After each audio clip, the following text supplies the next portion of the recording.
Cap Emploi, Handicap, Recrutement et Maintien. Avec la participation de la région Auvergne-Rhône-Alpes, le Comité national coordination Action Handicap, l'AG2R La Mondiale et Malakoff Humanis. Module e-learning. Communiquer sur le handicap en interne et en externe. J'ai des salariés qui ont des soucis de santé, mais comment puis-je les accompagner vers une reconnaissance de leur handicap ? Je veux recruter des candidats en situation de handicap. Mais comment puis-je le faire savoir? Vers qui puis-je orienter mes salariés en situation de handicap en interne et en externe ?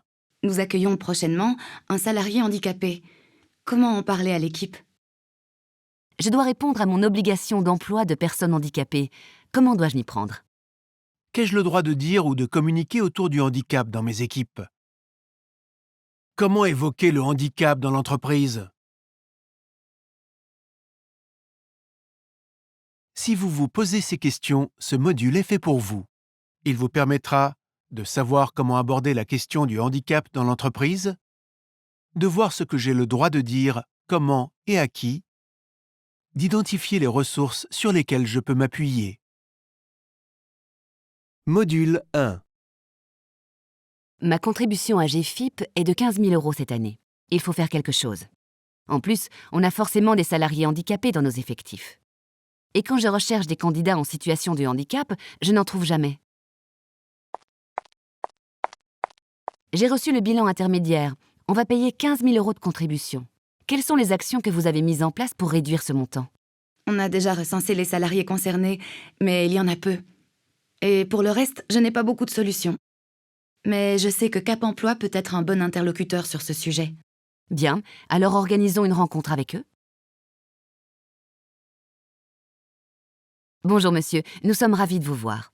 Nous vous avons demandé de venir parce que nous avons constaté que nous allions encore payer 15 000 € de contribution sur l'obligation d'emploi des travailleurs handicapés. On a essayé de travailler sur la diversité, sur la prévention des risques, mais sur cette question, il faut qu'on s'améliore. Et on a besoin de vous. Je vous propose d'abord de faire un point général sur votre situation. Où en êtes-vous aujourd'hui sur la question ? Combien comptez-vous de salariés handicapés ? Aujourd'hui, nous avons 2 salariés en situation de handicap, dont un qui est en fin de carrière et bientôt à la retraite. Mais on a aussi au moins un autre salarié pour qui on pense que la démarche de reconnaissance pourrait être intéressante, et on ne sait pas comment aborder le sujet avec lui. Ce que je vous conseille, c'est de mettre en place un plan de communication interne global et qui s'inscrit dans la durée. D'abord, il faut communiquer de manière collective pour faire ensuite émerger des demandes individuelles. Mais quoi par exemple? Vous pouvez déjà utiliser la distribution des bulletins de paie pour faire passer des messages, mais aussi les affichages collectifs ou encore le livret d'accueil. Ici, vous pourrez communiquer sur les interlocuteurs clés mobilisables.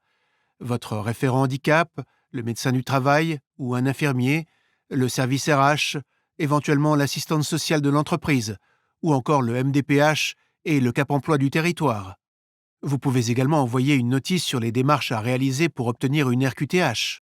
D'accord, mais je sais que les salariés avec des difficultés de santé ont souvent peur d'être stigmatisés. C'est sûr que la communication écrite ne suffira pas. Il faudra aussi sensibiliser les équipes en s'appuyant sur vos expériences réussies de maintien dans l'emploi, d'aménagement de poste, ou organiser des journées de sensibilisation régulières sur la santé au travail, sur la prévention des risques. C'est une idée qui me plaît. Mais comment peut-on organiser cela? Quelle forme ça peut prendre? Vous pouvez par exemple diffuser le témoignage de salariés volontaires dont le poste a été aménagé. Quand vous aurez désigné un référent handicap, il communiquera sur son rôle et ses missions. Il pourra aussi parler du partenariat mis en place avec Cap Emploi. Alors justement, vous pouvez nous accompagner jusqu'où sur la mise en place de ce plan de communication?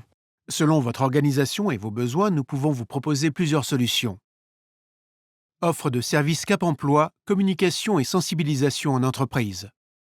Permanence dans l'entreprise avec entretien individuel confidentiel. Atelier de sensibilisation sur le handicap. Accompagnement au recrutement. Appui à l'évolution professionnelle des salariés en situation de handicap. Aide au maintien et à l'intégration du salarié. Développement de l'accueil de stagiaires, PMSMP, du OD. Coordination des rencontres avec d'autres partenaires handicap. Information et mobilisation des mesures et aide à l'emploi. Aménagement des situations de travail pour compenser le handicap. Oui, On essaye d'organiser quelque chose chaque année pendant la semaine pour l'emploi des personnes handicapées, en novembre. C'est très bien, mais pas suffisant. Il est important de mettre en place des actions et des manifestations tout au long de l'année pour qu'au final ce sujet devienne naturel. De la même manière, des actions plus individuelles peuvent être conduites avec notre appui pour accompagner les adaptations de poste suite aux préconisations du médecin du travail pour les salariés avec des difficultés de santé. Ces préconisations médicales, tout comme l'analyse des arrêts maladie, peuvent être des points d'entrée pour une orientation vers Cap Emploi. L'ensemble des actions que nous venons d'évoquer, complétées par les indicateurs RH et de gestion de votre entreprise, vous permettront de construire votre politique handicap.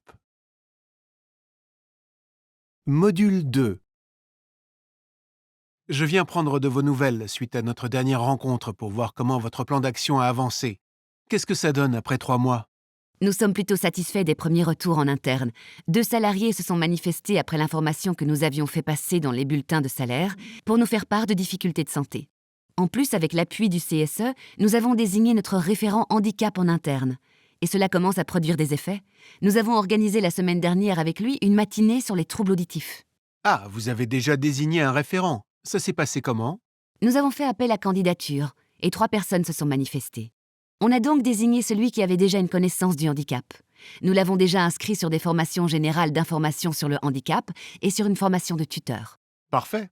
Nous pouvons aussi l'accompagner et lui proposer des actions de sensibilisation en fonction de ses besoins. Et on peut même mobiliser des actions et mesures spécifiques pour favoriser cette montée en compétences. Parfait. Ça nous permettra de poursuivre nos efforts. Par contre, on voyait avec la DRH que ça ne sera sans doute pas suffisant et qu'il nous manquera encore des personnes pour atteindre notre objectif.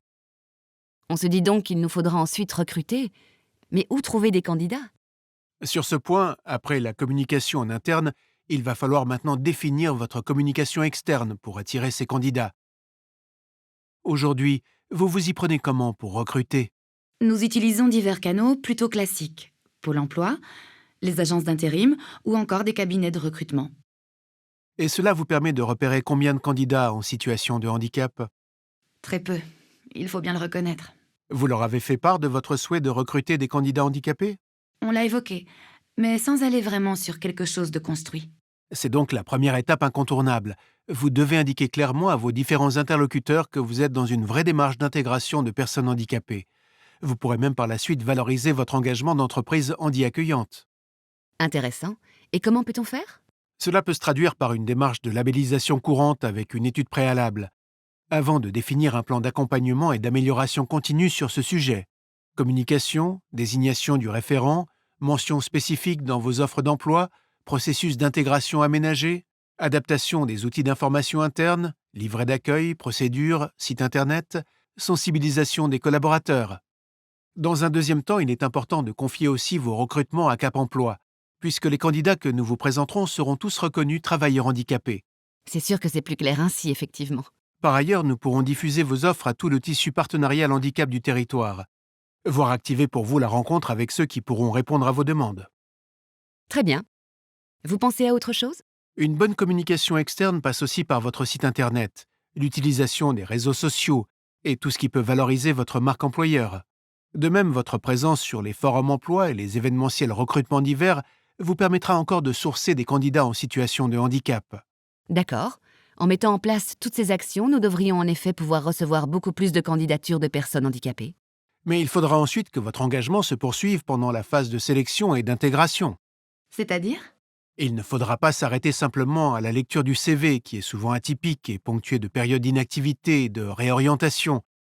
Vous devrez toujours privilégier la rencontre directe pour lever les préjugés. Ça permettra au candidat d'évoquer avec vous ses solutions de compensation et les compétences qu'il peut transférer sur votre poste.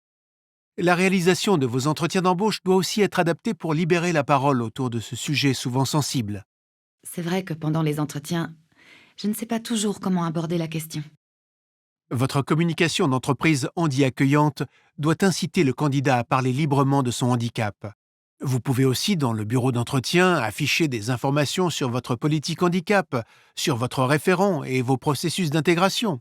C'est une bonne idée. Et justement, comment faire pour que l'intégration se passe le mieux possible? Pour aller au bout de la démarche, vous devez renforcer le lien avec le médecin du travail en lui présentant les étapes de votre plan d'action. J'ai entendu aussi que vous aviez associé dès le départ le CSE, c'est une excellente chose. Et pour finir, il est souvent recommandé d'informer et former les équipes à l'arrivée d'un nouveau collaborateur en situation de handicap. Vous venez de suivre le module Communiquer sur le handicap en interne et en externe. Vous savez donc désormais qu'il est nécessaire avant tout de faire un état des lieux et un diagnostic de départ de votre situation sur l'emploi des travailleurs handicapés dans votre entreprise, impliquer tous les niveaux hiérarchiques de l'entreprise, utiliser tous les canaux possibles de communication, faire savoir ce qui est fait à travers des exemples et témoignages concrets, identifier et se rapprocher des partenaires spécialistes de ces sujets sur vos territoires, privilégier la rencontre directe avec les candidats, faire savoir que l'entreprise est handi-accueillante, indiquer dans vos offres et recrutements votre ouverture au profil de personnes handicapées. Cap Emploi Handicap Recrutement et Maintien. Avec la participation de la région Auvergne-Rhône-Alpes, le Comité national coordination Action Handicap, la G2R La Mondiale et Malakoff Humanis.